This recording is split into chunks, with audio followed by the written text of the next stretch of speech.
Siyanibingelela nonke balaleli nani babukeli egameni lika Jesu Kristu oyinkosi nomsindisi ezimpilweni zethu.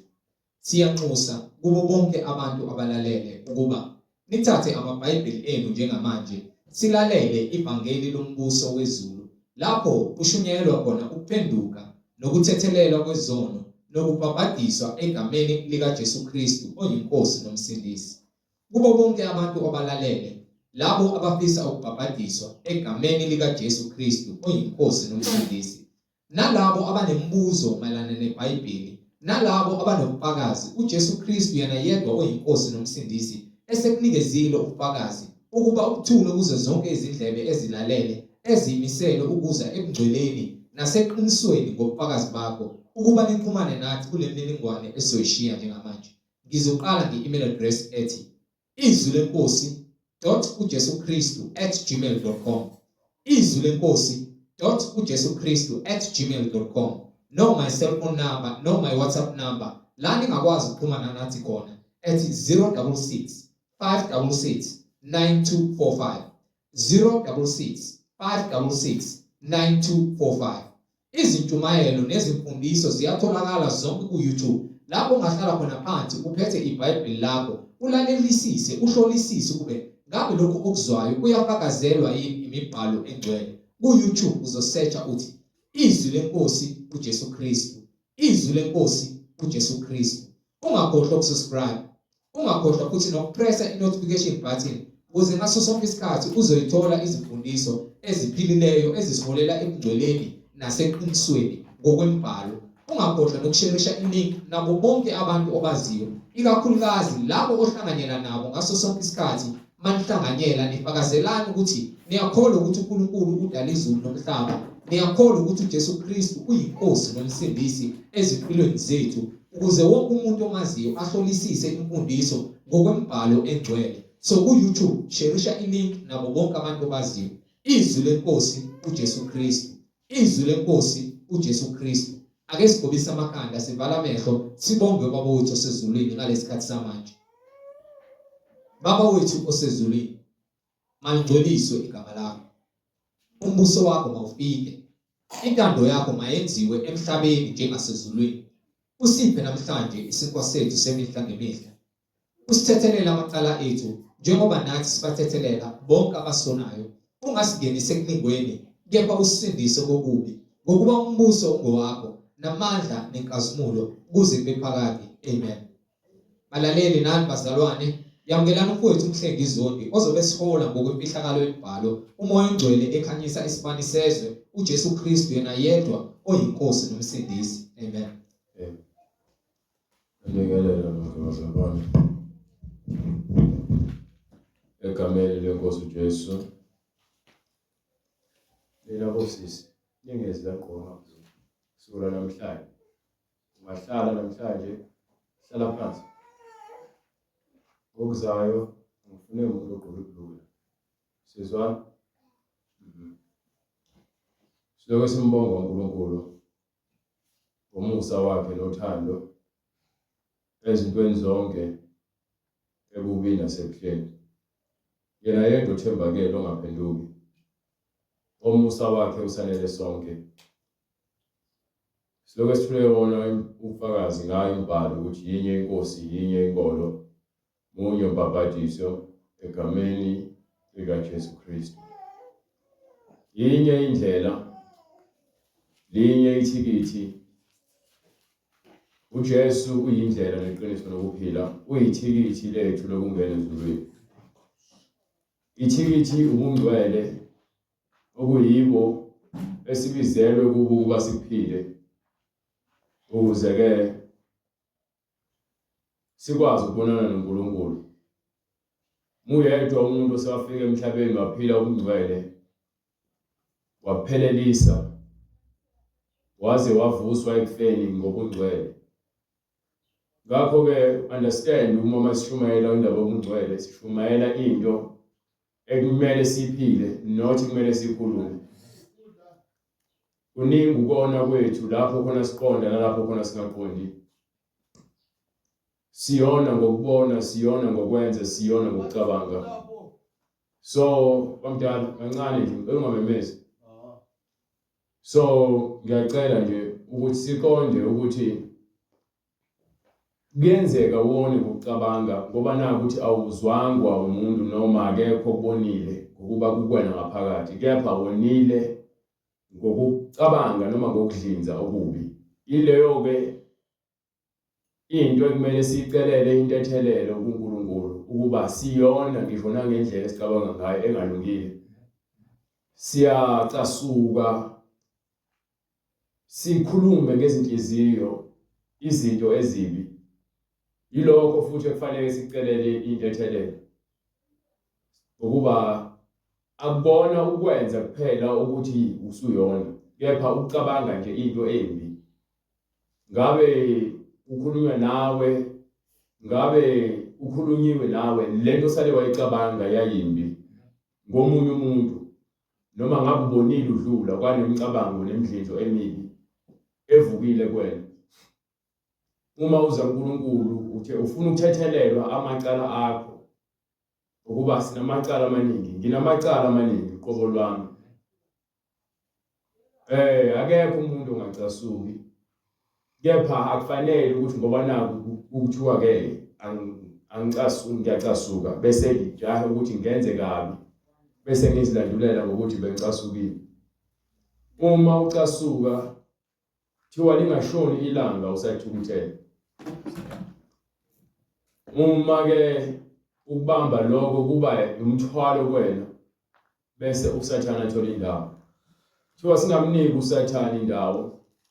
So simele ukuthi njalo ekuhambeni kwethu sihlole ukuhamba kwethu ukuthi ngabe uSathane asimniki indawo. Kuyenzeka ungazizwa kahle, uzizwe ushoda, uzizwe unomuzwa ngedwa, okudlayo ungazi ukuthi uqhamukaphi. Lokho kukhombisa ukuthi kusuke khona into umoya wakho oyikhalelayo. Umoya wakho uyayikhalela into ungayazi kepha kuNkulunkulu oyaziyo ukuthi yini oyidingayo. Uma lithi lizwi lihlanganyela ekutheni ube nokuthula. Ukuthula akuthengwa ngemali. Ungaba nemali uma iningi ungazitshela ukuthi unokuthula kepha mayiphela imali ile uzobona khona ukuthi ukuthula unakho. Ubujabuliswa imali mhlambe ukudla mhlambe impahla zokugqoka noma ngabe yini le kwenza ujabule. Loyo nto leyo uma izokubusa ukuthi uma ungenayo ungaphatheki kahle uyagula. Uyisiqila saloyo. Ngikhuluma ngemali ngoba sonke siyayidinga, ngikhuluma ngokudla ngoba sonke siyadinga. Ungakholwa ukuthi udla kahle ngoba nakukudla kukuningi noma unokudla ngoba nakukubona. Kholwa ukuthi uma udlile ekseni wadla ntambama uNkulunkulu ubusisile. Akusho ukuthi ngoba nakukudla ukubona kuningi so impilo yakhe right. Uma ukuthula ungenako umzukwane kuphela ukudla ngokuba ithemba lakho lilala ekudleni uzogula emphefumulweni. Ungantshontsha ungaqamba amanga ukuze uthole ukudla. Uma unemali uyibona iningi bese emva kwaloko ukhuthalele ukuthi ujabule ngoba naku unemali. Izophela imali nenjabulo yakhe izophela. Ingakho ke ngithi mina ukuthula nokujabula akuthengwa ngamali.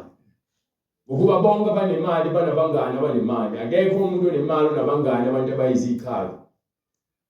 So umuntu onemali ufuna ukuhlala nabantu azokhuluma nabo ulimi olufanayo. So bese kuphela imali labo bantu bayaqhela eduze kwakhe. Ukuba yini abasakhuluma ulimi olulodwa. Izidakwa uma zikushaya ukuthi ube ingane wazo zikunika utshwala njalo. Zikudusela utshwala njalo, ziyakumema njalo. Bese uphuza utshwala ade usasebenza ubathengela utshwala bese kuphele umsebenzi ngenxa yokuthi walandela bona. Bethi woza uzoba umngane wethu impilo emnandi besiphuza. So kuphela inyanga noma nenyanga nenza isikweletu sikatshwala kuphela kwenyanga niyakhokha. Senimbuso utshwala uma ningaphuzanga niyagula. Uzufuna ukufika udakiwe emsebenzini. Bese kumnandi ematshwaleni awusafuna ukuvuka emsebenzini. So ubone ngazi ukuthi nje impilo yakhe ngathi ungahlezi udakiwe kuphile kumnandi. Uzufike late emsebenzini uyaxoshwa emsebenzini. lento seyiyokulandela njalo ngokuba yini ujabula kwakho kuncike utshwaleni. So uyoqala kulotshwala lobo obubizayo kade ukuthenga unemali eningi uzobuyela kulotshwala obuship lozothi ngoba nakufuna udakwa yini noma kuthiwa ukavini mekuba ezilonga udakile ngisho usuyisibotho ngeke uzuzibona. So singabuswa umuzwa wenjabulo oncikile entweni ezobusa inhliziyo yakho kepha ibingakuletha ukuthula. Ingcebo ingaba ningi, ingcebo imali beningi onginike incwadi Izaga sahloko 28 sukela kuverse 1. Ungabusa empilweni ube nakho konke kepha ukwazi ukuthi ingcebo mayanda nosizi liyanda. Ukwanda kwemali ukwanda kosizi ukuba wonke umuntu othembele emalini nosizi liningi ngokuba unezifiso afuna ukuzenza unempilo afuna ukuyigcina eyiphila ukuyigcina impilo ukuyimaintain lo mpilo leyo uyiphila. Uma ungakwazi ukuyigcina lo mpilo uyiphila uma sekushabalala lokho ozibona ukuthi ukwenza ukuthi ube umuntu sekuphelile ubuntu bakho. You understand? So buka sengazi ukuthi ekhanda lakho kune voice noma kunezwi elilokele izitshela ukuthi elikutshela ukuthi abantu bakuthatha kancane bayabona abantu ukuthi uyisikhala bayabona umuntu bekhuluma nawe bese uvela ufike ukuthi ukhuluma nami ngwanako sengesenamani ukhuluma nami kanje yini sekufike lesikhathi sokuveza ukuthi vele ukukhumaliswa imali. Ezolonto lesi ophuza utshwala obhema ugwayi into efanayo injabulo yakhe incike ekutheni kufanele abheme ngaphandle kwagwayi impilo yakhe ifile uyagula ngoba yini lento siyambusa seyinkulunkulu iyamcontrola methi ke ngibheme manje uzoyibhema newunga iyafana nayo lento le. Omunye abhema ugwayi athi ungcono kunalona bobabili banokufa okufana ukuthi izinga omunye utshwala omunye ugwayi omunye amantombazane uma enganayo intombi noma engazange alale intombazane uyagula uzagange ngomphambili wakhe ngokuba yini lento iyamlimaza ngaphakathi usileli demoni leseyamcontrola iyamcontrola. So uma ungakwazi ukuzilawula ngobungcwele ngoba ngithi ithikithi lokungena kwimbuso kaNkulunkulu ubungcwele umzimba wakho mawuhlanzeke ingqondo yakho mayihlanzeke inhliziyo yakho mayihlanzeke akukho lula kepha yimpi yansuku zonke ukuba ulwele ukuthi unembeza wakho ube msulwa inhliziyo yakho ihlanzeke imicabango yakho ibe msulwa. So uma kuukuthi imicabango yakho imsulwa lenhliziyo yakho imsulwa kanjalo nesenzo ngokuba yonke into etshalwe enhliziyweni nakwimicabango yakho izobonakala ngesenzo. Uma isono sakubusa ufuna ukwenza into enzela abantu awuyenzeli ukuthi wena lento ngoba naku ufuna ukuyenza. So indlela incane eyakulempilo leyo esithi siyayifuna impilo yokuthula ngokuba uma unendlinzi emibi ugcina sofuna ukukhuluma lemidlinzo le seyikuncinze ngathi ungakhuluma kambi ngomunye umuntu ngathi ungahleba ngomunye umuntu. Yabona ngitshela mina uthi uJesu kwincwadi yaJohane sahloko 8 kusukela kuverse 26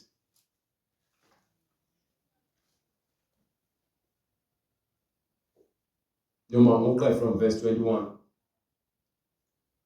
khona waphinde wathi kubo ngiyamuka mina niyakungifuna nifele ezonweni zenu lapho ngiya khona mina ningeze nina. So uthi ke umuntu osifundisa ngempilo yobungcwele impilo yokulunga okuyena kuphela emhlabeni oseke waphila impilo yobungcwele ngokulunga kwaphelela wasekhazimuliswa uNkulunkulu uthi yena mehamba ngokuba abezwa abantu befundiswa ngokulunga kwaNkulunkulu.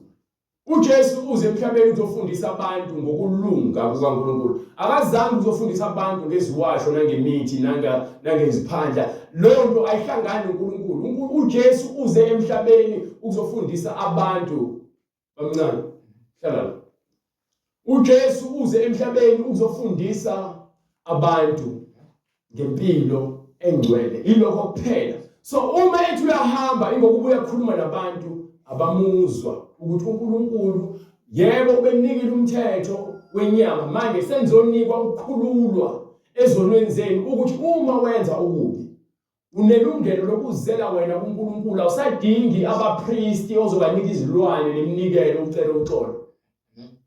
Akusadingakala ukuchithwa kwegazi ukuba ukhona umuntu osesikhombisile ukuthi uNkulunkulu sinamjabulisa kanjani.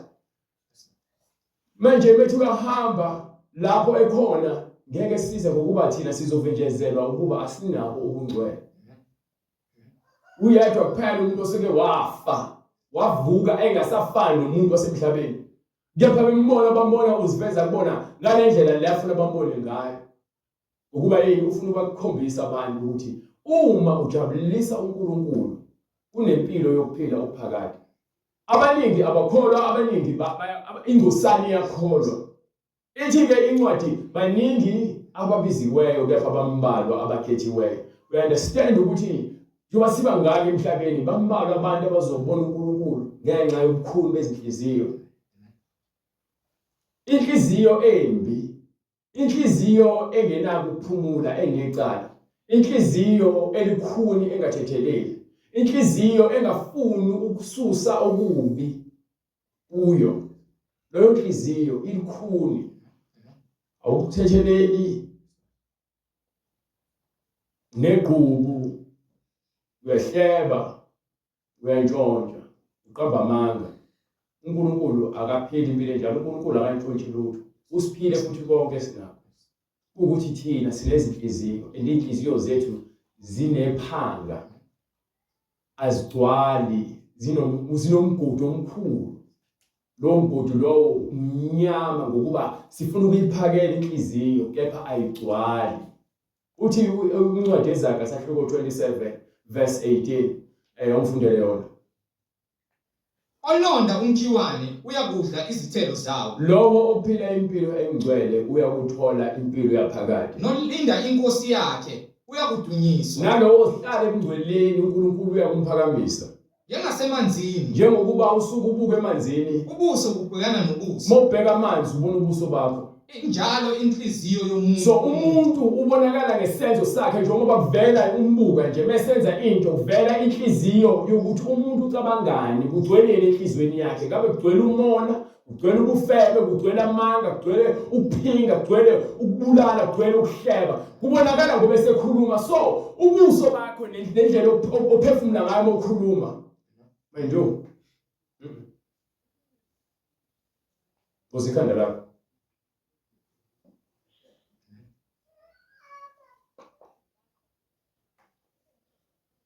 So uma umuntu esekhuluma uvela lokhu okusenhlizweni yakhe. So wena usuke sowubuka ukuthi njoba ithi incwadi ke njengoba usuke ubuka emanzini usuke ubona ubuso nobuso kanjalo lenhliziyo kumuntu iveza ubuyena. So isenzo sakhe ngendlela akhuluma ngayo iveza inhliziyo. Kuyenzeka sometimes uthi ukhuluma nomuntu ungelula ukuthi umkhuze but umfunde ukuthi umuntu onjani ukuze ungeze ukumgagamela umvimbi ukuthi akukhulunywa kanjena but uma ukhuluma naye ukhulume ngendlela azobona ukuthi awuhambisana lento ngaphandle ukuthi nize nixabane.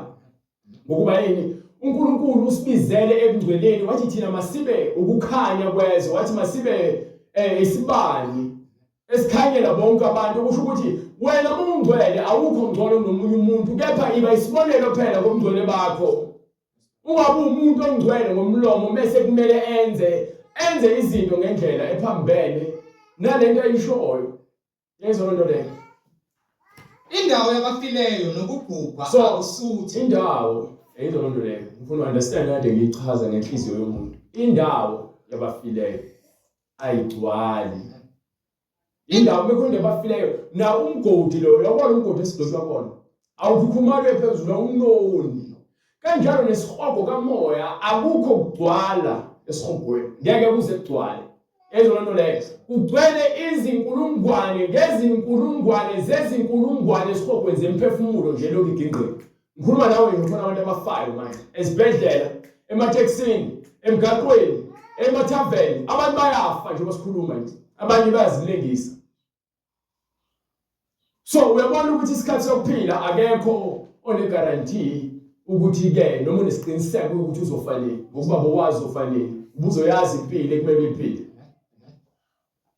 but ngoba awazi uyakhona futhi awazi ukuthi ufuna ukuphila empiloni ingakho wenze noma kanjani mawusugula ufuna abantu bakuzwele abantu banozwele uma ugula yebo sifanele ukuza kubona sizokukhalesa sikhulekele asikhulekisi ngoba ukhuleke yakithi wena uphila kamnandi wena ubufeba budaba mase ugula kuthiwa asambisele umthandazo kubani mengabe umthandazo mina nje ngizofika ngiyazi impilo yakho uzofika ikushumayeze khona ugula ngoba kusengishaya inhliziyo yakho ukuze ibone ukuthi ihambe phi wrong khona ngaleso sikhathi uma umphefumulo wakho uhlukene nenyama mhlambe ubile nakho enhlizweni yakho ukuthi uNkulunkulu sengiyakwazi ngiyaxolisa bonile phambi kwakho uNkulunkulu angakuthethelela yindaba ngisho njalo ukuthi angakuthethelela uNkulunkulu sekumzuzu okugcina ukuba kwathi uJesu elenge esiphambanweni elenga nezelelesi ezimbili izigebengu esinye siyamthwenza sithi-ke khuluma phela mthweni intondana kaNkulunkulu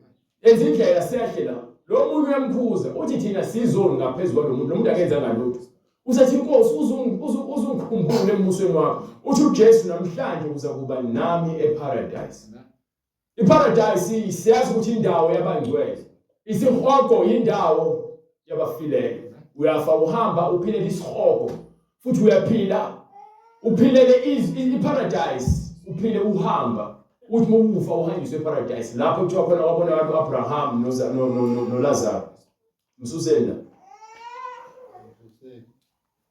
so lento le esivezayo ithi ke inhliziyo yomuntu ukufa nendawo yabafileyo akugcwali kanjalo lenhliziyo yomuntu inhliziyo zethu zinomhapolo sinomhapolo asifuni ukwanele yabona mesifundiswa ngokuthiwa aneliswa yilokho nabo uzima kwena cause wena uma ungaphila umngcwele la into ngizokutshela yona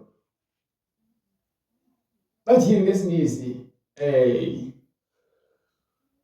unama goals akho bathi ngesizulile ama goals unezifiso zakho osuzibekile ukuthi bese ngina 25 ngifuna ukuqeda esikoleni ngithola umsebenzi bese ngina 30 ngifuna ukusebenza ngihola imali engaka bese ngihola imali engaka ngifuna ukuthatha unkosikazi ushawa 25 awuqedile esikoleni ufailile ngoba yini ngobhizi usathane kubambe ngotshwala namantombazane kumnandi ushawa 30 awusebenzi soqedile esikoleni wafunda wafaila so ubona ukuthi impilo yakho vele ayinamsebenzi so uyathatha uyozinikela lapha so ulala noma ingayiphi intombazane oyibonayo awusashadile usukepitile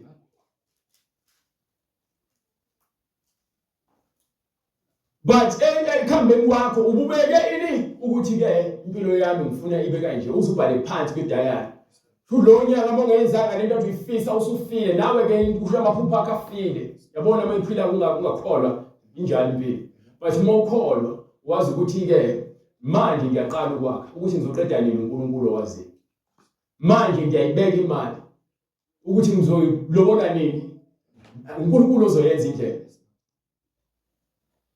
manje anginayo imali uNkulunkulu uvumile ukuthi ngabe nayo imali kuzofika isikhathi ngizokwazi ukuthi ngifeze izifiso zami uNkulunkulu uthi ukwazi ukusehlizweni yakho kepha thina sifuna ukuhamba phambili siqheshe ukuze sithole lokho esikufunayo so uma ungafinyeleli lapho ngoba yini awuphilile impilo yokungcwele wena uthuka uNkulunkulu uthi nabo nje ngoba yena umazi uNkulunkulu wena uziphilela impilo yakho wena uholwa izinkanuko zakho nangendlela ofuna ukuphila ngayo kwangenzeka ukufisa wasubona ukuthi umuntu ongamblame noma ongamlahla ngecala uNkulunkulu akenza ngalutho uthi ke lapha kwincwadi bengaphosisi incwadi ongiphele incwadi yamahubo ngifuna ukunderstand ukuthi uthini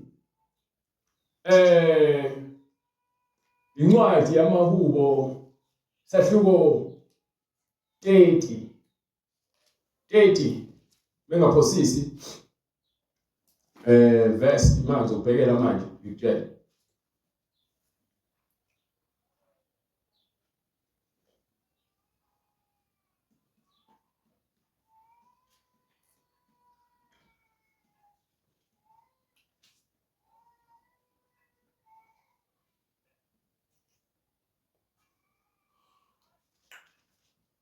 Page 29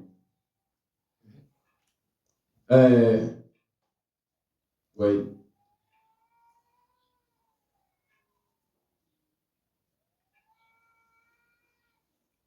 27 okay 27 kusukela kuverse 12 ngifuna uyifunde. Unganginikeli entandweni yezitha zami. So isitha somuntu kahle uSathane.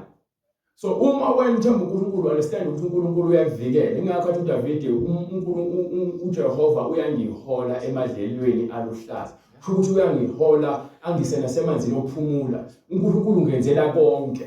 uNkulunkulu kwenzela konke uma uthembele kuyena. Wena ungabona isimo sakho sinzima bese ubona ukuthi uNkulunkulu akekho ngoba uNkulunkulu ufuna ukubona ukuthi ukhona ngoba naku kuwena kwenzeka okuhle kodwa. uNkulunkulu akazithembisa ukuthi emhlabeni zonke izinto ziyohamba kahle ngenxa yesono esatholakala kaDamu. Sehlela kubona bonke abantu abakhona emhlabeni sokungalaleli. uNkulunkulu akaguquki usasifuna endleleni yakhe kepha thina simi endleleni yokubomba xambili noma singakholwa nhlobo. Size simthuke futhi uNkulunkulu ngenxa ukuthi izifiso zethu nezinkanuko zethu azifezeki. Baniki Unganginikeli entandweni yezitha zami ngokuba ofakazi bamanga bangivukele kanye nabafutha ukudlozomela.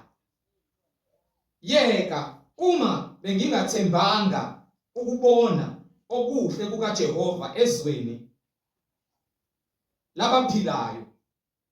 Lindela uJehova uqine. nayi indaba le khona ithi lindela uJehova. So ophinde ufundele uverse 13 bese ufunda uverse 14.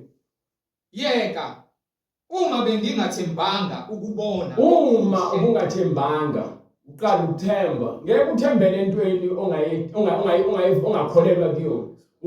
Uthembele entweni okholelwa kuyo. Buka umuntu ofaka ibhande ngalweni. Uyathembela ebhandeni. Uyabona into leyo. Sibamdule ngebhande lakhe afe. Yezona into leyo. Athembele ukuthi le bhande liyamvikela. So uma wena uthi uthembele uNkulunkulu kepha ungekho kuyena awufani nomuntu othi uthembele uNkulunkulu uma kwenzeka into athi uNkulunkulu uvumile. Wena uthembele uNkulunkulu kepha ufuna ukuzilwela futhi entweni ongekwazi ukuyinqoba ngokuba yini awunawo amandla okulungisa isimo sakusasa namhlanje. Ezona into leyo. Abantu abaningi abaphumelele empilweni ngoba mebenza izinto bayazinikela. Ngikhuluma ngokomoya, ngikhuluma ngokwenyama. Ngokwenyama khona abantu abafundayo bahlala isikhathi edeskiini afunda athi mephase kakhulu. Adlula abantu adehleli nabo bethe bahlakaniphile kepha bengenzi lokho kwenziwa uyena. Yebo khona uhlakanipha uNkulunkulu ukuhlakanipha bese wena uyakusebenzisa bese bathi ngesizingisi ngesizulu ngisho ngesizulu bathi ukusebenza kakhulu kudlula lokho kuthiwa yini ikhono. Ngoba nekhono uthola ukuthi ushaya isibhakela uthwembu yabo yonke into yenzeka uthola ukuthi awujimi ngokwanele. So uma ungajimi ngokwanele kunomuntu ongenalo leli ikhono nalo kepha yena usebenza kanzima ukuze lento azayenza adlule wena onekhono. So siba nengqondo yokuthi uma kuthiwa uhlakaniphile ubani bese ajele ukuthi ayena into asebenza ngokwazi konke. Abantu abangahlakaniphile bafuna ukufana naye ukuthi bazomdlula ngoba yini yena uyazitshela. So awukwazi ukuthi wena uzothi ufuna ukuba ngcwele kepha uyahlehla ukuhambeni kwakho uthi uhamba ngendlela ephambene nokungcwele. Ngeke ukwazi ukuzwa ukungcwele ukuthi into enjani ungazange uze ukuphile. Ngeke ukwazi ukuthi uzwe ukungcwele ungazange ufundiswe ngokungcwele. Uhlole ngenhliziyo yakho nangomoya wakho ukuthi into enjani ukungcwele. Ngeke uzigxeke into ongayazi. Abaningi bagxeka indaba yamaKristu. Vele ke izogxekwa ngoba baningi abantu abayifekayo bese beyenza kubantu ibe yimbi. Ingakho incwadi yamaRoma ethi igama likaNkulunkulu liyahlambalazeka ngenxa yethu. Yebo uzolonto le. Bengithi mina sibe ukukhanya kwezwe asingabe abantu abakhuluma kakhulu bese benze kancane. Masenze siphile ivangeli sishumele ngokwenza into enhle njalo. So umbhalo uthi ke la Yeka uma bengingathembanga. Uma bengingenalo ithemba Ukubona okuhle. ukuze ngibone okuhle uma uthengisiwe okuhle. Wafuna wena ukuzihambela ngendlela yakho ngeke usakubona ngokuba wena awufuna ukubekezela. Into eshaya abantu emngcweleni ubekezela. Into eshaya abantu empilweni ubekezela. So impilo yobungcwele into ehambisanayo le ayikudluki. Kuba ukuthi wena indlela ekhethile iyakalapha. Kepha nje impilo nobungcwele into eyodwa Ngoba umngcwele kuyaphilwa. Nokuba isifebe uyaphila ukwenze. Ukujama utshwala uyaphila ukwenze. Ugwayi uyaphila ukwenze. Uqamba amanga umoya obusayo uyaphila ukwenze. Ezolonto leyo ukubulala. Awuqala ubulale ngesandla, ubulala ngengqondo. Inzondo sukuba nayo ngomunye umuntu. Lonto sukuyiphila inzondo ngaso sonke isikhathi mobona lo muntu inhliziyo yakushanga amandla. Iyagcinana. So lonto wena ufisa sengathi ukuthi ungenza okuthize. Nokungahloniphi. Into okhetha ukuyiphila. So empilweni uyayikhetha indlela yakho, kepha indlela eqondile ubungcwele. Ungabi nanco namuntu abantu bangaba nenco ngayo nawe. But akusho ukuthi wena ubona umuntu uyakuzondela nawe mzonde. Akusho ukuthi umuntu engakhulumiswa nawe uzokuthula ngamkhulumisi. Ngoba wena ufana nomuntu othi ayisongese, ikhotha ikhotha ingakhothi ikhahle umlomo. So, lento leyo yokulinda nokufunda nokuzithoba. Abantu abathanda ukuzithoba, abantu abathanda ukulalela, abantu abathanda abafuna ukuhlonipha, abantu abathandi ukuthi bafundiswe. Wonke umuntu uyazi. But mombuza ngolwazi lakhe uphela endleleni yabona umuntu ongenalo ulwazi uyashesha futhi nokucikeka bese kumele akhulume izinto ezizoveza phela ukuthi wazi kangakanani phela nabafundise yini ebenza icikeke bese kukhambeni kwesikhathi athi awuthi wena utshela ukuthi wazi kakhulu. Wena ufuna ukulalela wena wedwa lapho wena uchaza into ezomenza ukuthi abone yena afuna ukubona ngoba yini ilento isihambisana ngani ngokuphakama inhliziyo yakhe ifuna ukuthi bekhuluma phakathi kwabantu angaphikiswa. Umuntu bengiphikisa angekwazi ukumforce ukuthi angilalele. Bengiphikisa ngizokubuza umbuzo ozokuphikisa wona umbuzo kepha lo mbuzo ufuna uchaze leyo nto izokwenza ukuthi wena ucasuke. Ukuba incazelo nolwazi ngalento oyenzayo awunayo. Abafundisi abaningi bayashesha ukucasuka. Izinkolo eziningi zinabantu abayakhona ukuthi uyambuza uyashesha ukucasuka bese afuna ukuthi ke uNkulunkulu uyedwa. Yebo uyedwa. Kepha ithini imfundiso kaNkulunkulu? Ithini imfundiso kaNkulunkulu? Angekho mangitshele bambona abantu bazokutshela ukuthi uNkulunkulu uphila ubungcwele. Thanda umakhelwane wakho njengoba uzithanda. Ubungcwele ukuthanda umuntu obudalwe naye njengoba uzithanda wena. But ungazithandi yonke into embi oyithwala inhliziyo yakho uzofuna ukuyiphimisela kwabanye abantu. Uzofuna abantu bezwe lobuhlungu nalomthwalo uthwele inhliziyo yakho. Ngokuba enhlizweni kuvela izizindlo ezimbi. Ngokuba inhliziyo ithwele yonke into. Njengoba agcwala nje umbhalo. Ingokuba kugcwele izinto eziningi enhlizweni ezibulala umuntu.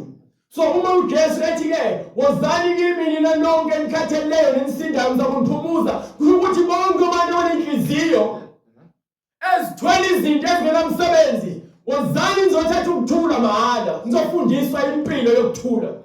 Ngizofundiswa yini impilo yokuthula. Fundiswa impilo yokwaneliseka ngaloko nako ngokuba yini ufundile wabekezela utshela umbhalo. Ufundile wabekezela ngaphandle kokubekezela akho lutho lwalunge emhlabeni ngitshele mina.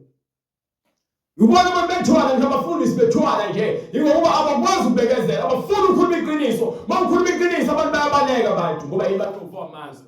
So mekuza abantu abangcosana uyabuka ukuthi ngeke ngize ngizuzeke la efanele ngenza imizamo. Ahlale ebusuku acabanga avuka ahambe ofuna izinyanga afuna abathakathi. Athakathi ibandla emva kwalokho abantu beze kuyena ngoba nakwenza isibonakaliso zamanga zikaSathane. Bethiwa yini pho ibandla lakaShembe libe likhuluka ngaka elikaSathane. Izonto leyo elikaSathane. Yini amaroma amangaka akaSathane. Izayoni izingaka ezikaSathane. Abantu abathandi ukuzizwa lezi zinto lezi. Ngoba uthi lapha usho uJesu kwincwadi nginikele incwadi leyo ntuzana. Ama-Muslim now. Yini ama-Pentecostal. Ama-ZCC, ama-synagogue kaSathane lawo. Izonto leyo. Impilo ithi ubungcwele. Lezi zinto ezakhiwa nemkhukhu yama-synagogue kaSathane ivimbezela abantu bangafinyeleli emngcweleni. Akho nkolo yabantu abamnyama. Akho nkolo yamaNdiya. So kuyinto le eyakhiwa abantu abamaNdiya basebenze yabo. Ngoba bafikanga nawo emhlabeni. uNkulunkulu balethe emhlabeni ufuna bakhonze yena. So uNkulunkulu ungcwele ufuna abantu babejaka babengcwele. Bahlanzeke phambi kwakhe. Wazenza izizwe zonke ngagazi. Wenza zonke izizwe ngagazi. Uma zakhe ebusweni sonke sakhiwe ngegazi elilodwa akekho negazi elimhlophe nelimnyama nelibrown nelipink. sonke sinegazi elifanayo. Wamisa izikhathi ezinqunyiweyo nemikhawulo yokuhlala kwazo ukuze zimfune uNkulunkulu ingabe zingamuzwa zimfumane ingani kakude izwi liseduze nawe abantu sihumela ukulunga ukuthi inhliziyo yakho ilungele uNkulunkulu. Eyonto leyo ngokuba siphila sihamba sikhona kuye. Umphefumulo lithi iBhayibheli uNkulunkulu wadala umuntu ngomfanekiso wakhe wasephefumulela umphefumulo wokuphila. So uNkulunkulu bese efuna ukuthatha lo mphefumulo ukuthatha kwena. So mesiphila sikuye uyena futhi uthatha umphefumulo uthi uyakunika ukuphila phinde kuthathe. Mawugula kuvume yena nakhona uyakuphilisa futhi. Ayikho into ongayenza wena. Ezona nto leyo. So ngifunde incwadi ngibiza incwadi la. Ngibizile incwadi. Ngibizanga. Iphi incwadi ethi ngiyibize? Hayi. Ufuna incwadi le ethi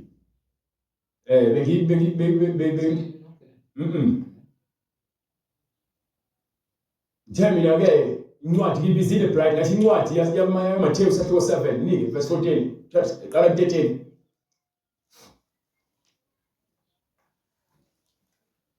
Shaya bright. Yenani ngesango elincane. So yabuka ke manje khona ngifuna ukutshela yona mina. Abantu abangcwele nabantu abaphila ubungcwele bayingcosana. Abantu bathanda ukulandela abantu bebaningi. Abona ukuthi lento ngoba baningi ba right. Akhambi kanjalo eqinisweni. Eqinisweni ujikela ngisho abantu bayakuthanda igazi lakho abantu okususebenza nabo noma ngabe kuthiwa abangani bakho. Bese umile eqinisweni uphenduka umuntu omubi.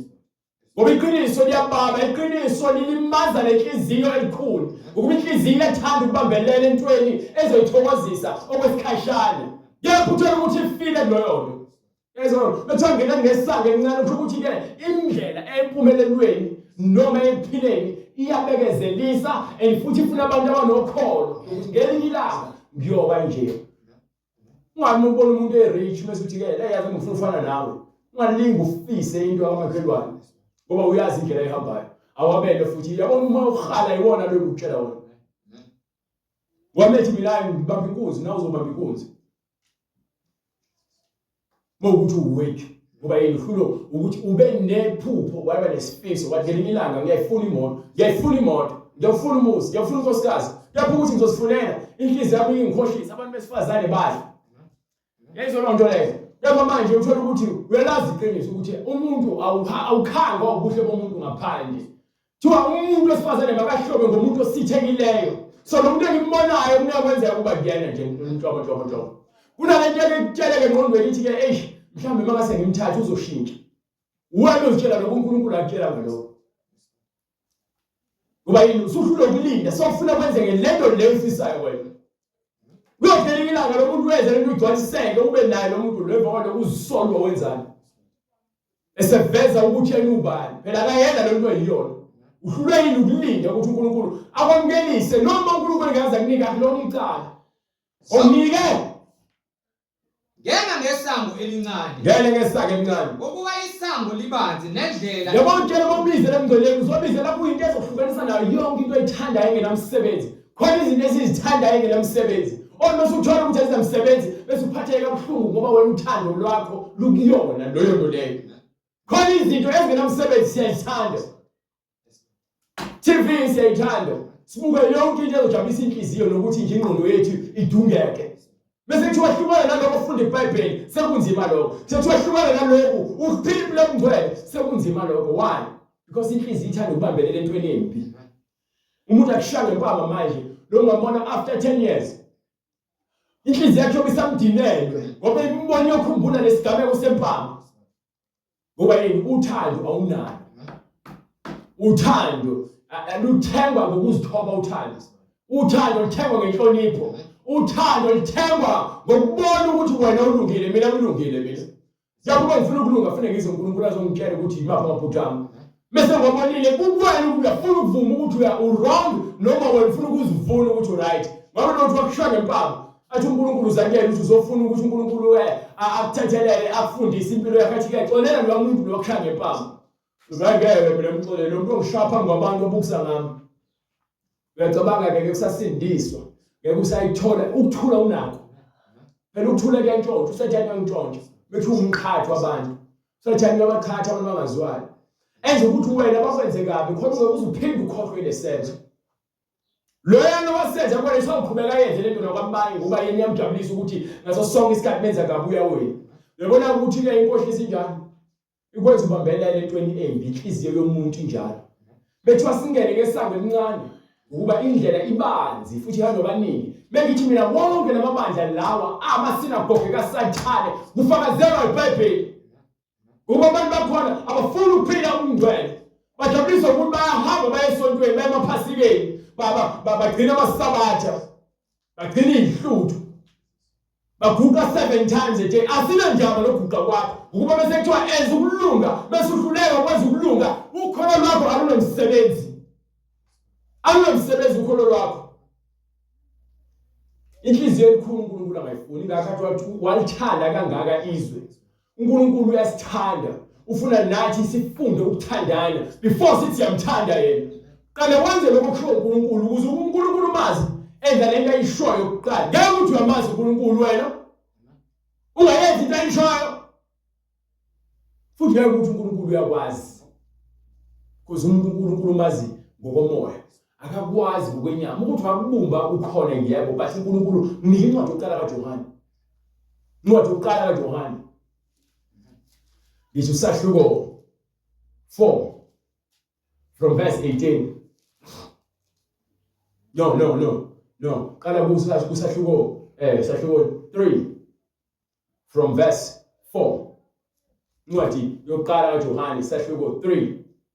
Bonke abenza isono bayeka nomthetho baphula umthetho ngokuba isono singukweqa umthetho. Isono ukuthi uNkulunkulu ekunikile indlela yokuphila wena uyinqabe. Isono leso. Senazi ukuthi yena wabonakaliswa ukuze asuse uNkulunkulu menza emhlabeni ubonakalisiwe ukuba azophila impilo emsulwa, waphila impilo engcwele wathanda abantu. Emva kwalokho ngokuphila kwakhe lo mpilo ingakho aphinda akhazimula futhi wabuyela ezulwini. So manje ithi wabonakaliswa phambi kwabantu. Senazi ukuthi yena wabonakaliswa ukuze asuse izono. Akukho sono kuye. Akho sono uNkulunkulu. Lowo hlala kuye aboni. So uma uzuhlala uNkulunkulu awoni, isono yesibalekela nje umuntu ebalekela inyoka. Lowo onayo akambonanga. Lowo othi uyena uthi uNkulunkulu ngiyamazi mina kepha wenza isono, uthi iBhayibheli awumbonanga. Futhi akamazi. Futhi awumazi. Bantwanyana. Maningadukiswa umuntu. Izolonto leyo. Masingadukiswa owenza ukulunga ulungile. Lowo owenza ukulunga ulungile. Yebo. Njengokuba yena elungile. Ngoba lowo sibizileyo ulungile. Owenza isono ungokaSathane. So iBhayibheli yazikhulumela owenza into embi uphilela uSathane.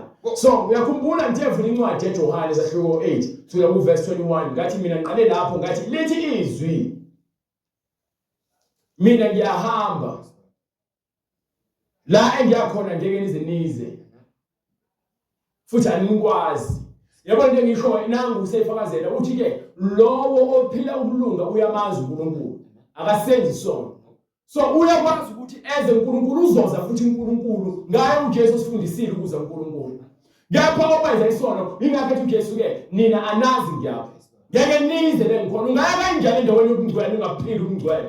Phela bengithi mina ithikithi lokuya kuye uNkulunkulu uJesu ofike wasifundisa impilo yokungcwele akekho omunye kufakazelwa ukuthi waphilela uNkulunkulu waze ngoba sekufeni basesiphambanweni. Lapho khona abantu besefile bamfaka ethuneni wavuka ngosuku lesithathu. Akekho omunye umuntu ofundisa ukungcwele ngaphandle kaJesu. Bafikile bonke balalela uNkulunkulu. uJesu wafika wakhazimlisa uNkulunkulu ngokuphila impilo esibekele thina abantu. Wasithatha isono. Isono sithatha kanjani ukuthi ke yena phile impilo emsulwa phambi kwabantu. Ukuze noma esefa kungabi khona ozokwazi ukummangalela. Ngisho uSathane akakwazanga ukummangalela uJesu. Ngakho uNkulunkulu wamvusa ekufeni. So impilo ezulwini uJesu. Impilo yaphakade uJesu. Ukuba yena usebaphakade nje manje sikhuluma nawe. Ayikho enye indlela. Ungayizama uzame izinyanga, uzame izangoma, uzame izayoni, uzame amapostoli, uzame amakatholika, uzame yonke into. Ungena khona bephatha khona iBhayibheli. But into yaseBhayibhelini uyayazi. Uyayiphila yini? Ngoba phela awufikiswa ukuthi ungaphansi kwaliphi ibandla. Ungafika ukuthi wena uzokhonza nathi masikhuluma kanje.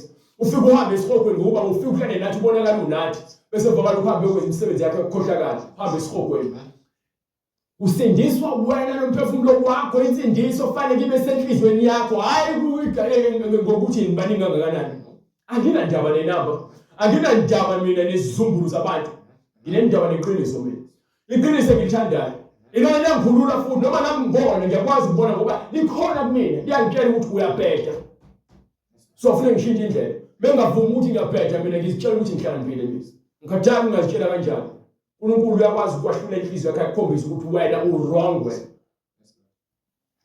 uthini umbhalo khona waphinda wathi kubo ngiyamuka mina ngiyahamba mina ngiyakungifuna nifele ezonweni zenu yes lapho ngiya khona mina ningeze nina ukhuluma nabantu abanenhliziyo ezinkulu ukuthi lapho ekhona yena ngeke bakwazi ukuthi beze base bethu abaJuda imbala usakuzibulala yini lokhu ethi lapho ngiya khona uzakuzibulala yini ngoba ethi lapho ngiya khona mina ningeze nina na wathi kubo nina ningabaphansi mina ngingowaphezulu nina ningabalelizwe mina angingowalelizwe ngakho ke ngathi kini niza kufela ezonini zenu ngokuba uma ningakholwa ukuthi nginguye niza kufela ezonini zenu base bethi kuwe wena ungubani na wathi kubo uJesu lokhu Kubeka come on lokhu enganitshela khona ekuqaleni yes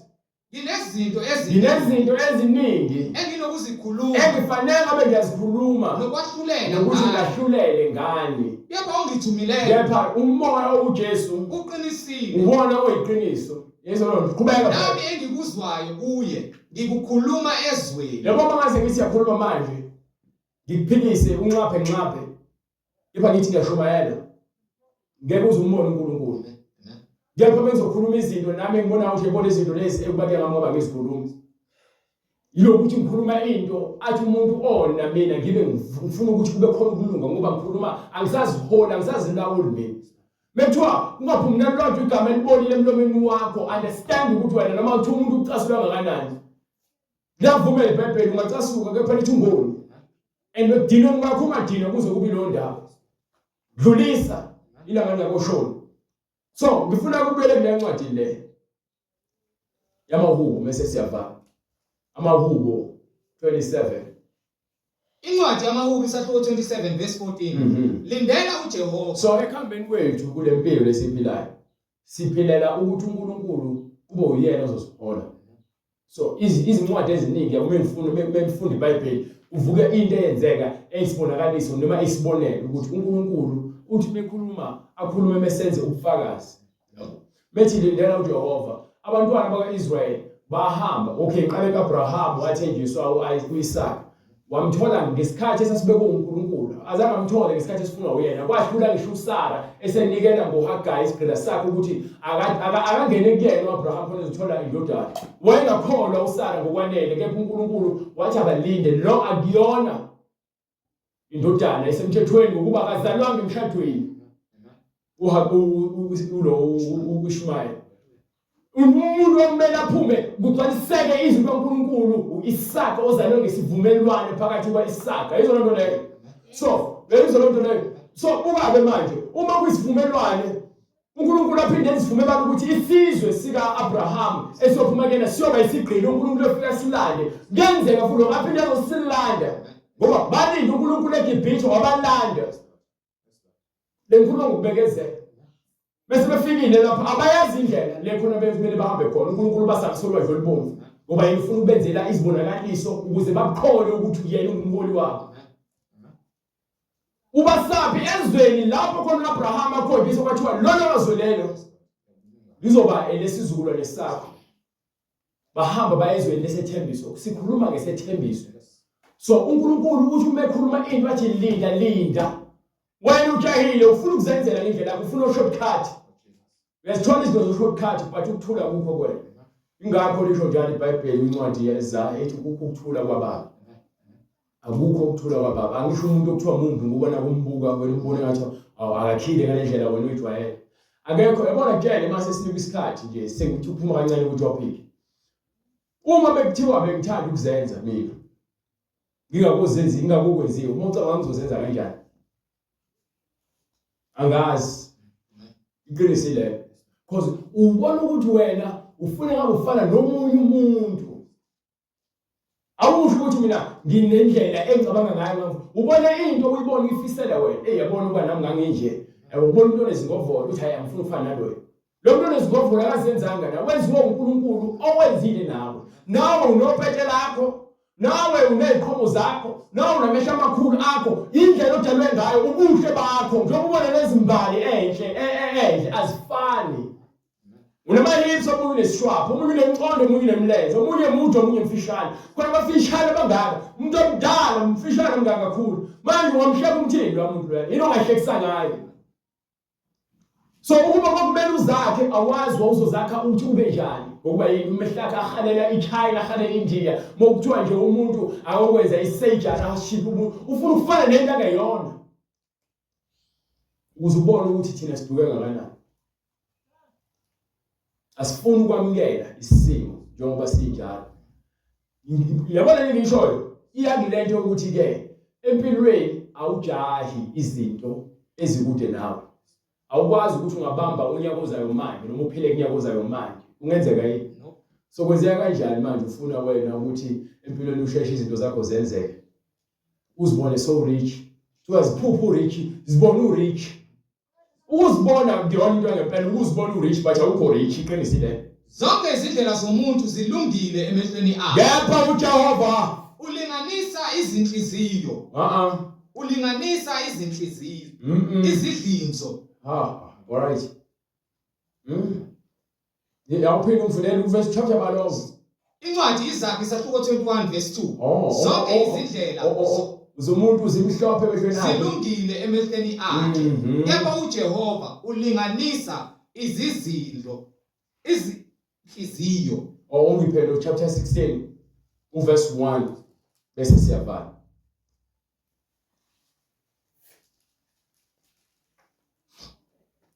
umuntu unamasu enhlizweni unamasu enhlizweni kepha impendulo yolimi ivela kuJehova bese ithini futhi zonke izindlela zomuntu zimhlophe emehlweni akhe kepha uJehova uyalinganisa imimoya so kunendlela esibuka iyinhle kepha isiphetho sayo ukufa yabo moya ibuka noma uyenza yinhle kepha isiphetho sini uNkulunkulu siyambonga ukuba yena yonke into ayiveze besobala uthi lapha yana-ke kwincwadi yamaHebheru sahluko 4 verse 12 izwi likaNkulunkulu linamandla liphelile libukhali kunenkemba ebukhali nhlangothi zombili awusheshe bright nje ngifuna incwadi ukulipheqa iBhayibheli engase liphele enhlizweni yakho ngokuba izwi likaNkulunkulu liphilile linamandla libukhali kunezinkemba zonke ezisika nhlangothi zombili yes lihlaba kuze kwahlukanise so uma kushuyana izwi likaNkulunkulu kufanele lihlabe lahlukanise umphefumulo nomoya namalunga nomkanja lahlulela imicabango yonke lento ishaya nje uma kuthiwa lishaya kuze kwadlulele kuyosika lapho lingena endaweni ecashile nje ngokukhulunywa izwi lishaya imicabango yakhe emibi nezizindlo libulale nendlinzo yakho enhliziyo efike lishaya litshela ukuthi umbi kangakanani enhlizweni futhi akukhonto edaliweyo ayikho neyodwa inedalo uNkulunkulu ephila njengami nawe engabonakali phambi kwakhe kepha konke akathala makucashela kanani usho wacasha ukuthi abakuboni bonke abantu bezokhohlakala kwakho kepha uNkulunkulu ubona yonke into yenzayo kusobala emehlweni akhe lezo lonto esiyakuzilanda phambi kwakhe egcineni kwakho konke sekwenzakalile konke athini umshumayeli incwadi yamshumayeli isahluko 12 verse 12 lapho ke kepha phezu kwalana ndodana yami yes mawuqwaye ukwenza izincwadi eziningi qaphela ukwenza izincwadi eziningi nokufunda okuningi ukhathaza umzimba ukhathaza ufunde kakhulu uqede isikhogwele ngoba uzange umazi uNkulunkulu ufundele namajazi amaningi kepha uNkulunkulu awumazange efundeni kwakho so nje ufundele wena ukuthi ube isiguli waziyo ukuthi uDr. Bani awona abafundisi ababizwa ngoDr. Dlamini Dr. Ngcobo Dr. Bani kepha akayena udokotela ngokuqiniso. Udokotela ngoba naye usefunde kakhulu ezithiyori eningi engenamsebenzi. So bekhuluma nabantu ukhuluma nezinto ezingekho eBhayibhelini, ahlanganisa ulwazi lakho olubhedayo bezolubhanga neBhayibheli. Akakhuluma indaba yokuphenduka kwabantu. Sethele mbhalo. Nangu kuphela kwendaba. Lapho sekuzwakala konke. Yesaba uNkulunkulu. Ugcina imiyalelo yakhe. Ngokuba lokho kungokwabantu bonke. Akubona kwamaJuda, akubona kwamaNdiya, okwabantu bonke. Ngokuba uNkulunkulu uyakuyisa. Ngokuba uNkulunkulu uyakuyisa yonke imisebenzi ekwahlulelweni kanye nakho konke okunjani-ke konke ongathi ukufihlile ukuthi abantu abakubone enhlizweni yakho, enqondweni yakho, ukuthi hayi ngoba ngekho ngizwile noma ngekho ngibonile, uthi uyakwahlulela konke imidlinzi esenhlizweni yakho, noma ngabe kuthiwa kuhle noma kubi.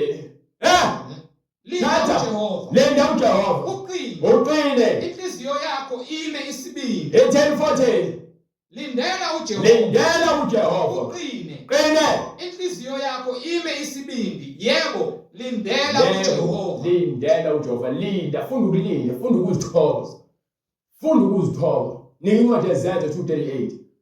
uPetru unginika incwadi kusukela verse 37. Lapho sebekuzwa konke bahlabeka ezinhliziyweni. Base bethi kuPetru nakwabanye abapostoli, madoda abazalwane, siyakwenza njani? wayesethela uPetru, phendukani. uPetru masiguquke, siphenduke. Uma uphenduka amakade uhamba le direction abantu abaningi ufuna ukuhamba i-direction yakho noNkulunkulu, hayi nomhlengi. Umhlengi nje usawubhuti wakho kamoya ngoba uNkulunkulu usihambisa indawo efanayo. Kepha bancane abahamba le ndlela, baningi abayibhudisweni. So phendukane. Yilona lo abhabhathile egameni likaJesu Kristu ukho ukuthethelela kwezono zethu, fanele kwamukeliswa isiphiwo sikamoya oyingcwele, ukuba nesithembiso ngeseno nesabantwana bethu nesaba bonke abakude bonke. Inkosi uNkulunkulu wethu yakubabiza, wafakaza nangamanye amazwi amaningi wabayala wathi zisindiseni kulesizukulwane esiphambene. zisindiseni kulesizukulwane esiphambeneyo. Zisindiseni. Yenza lento leyo. So uma ufuna ukusindiswa uthatha isinqumo sokuthi wena uhambe noJesu, ufuna ukuphila.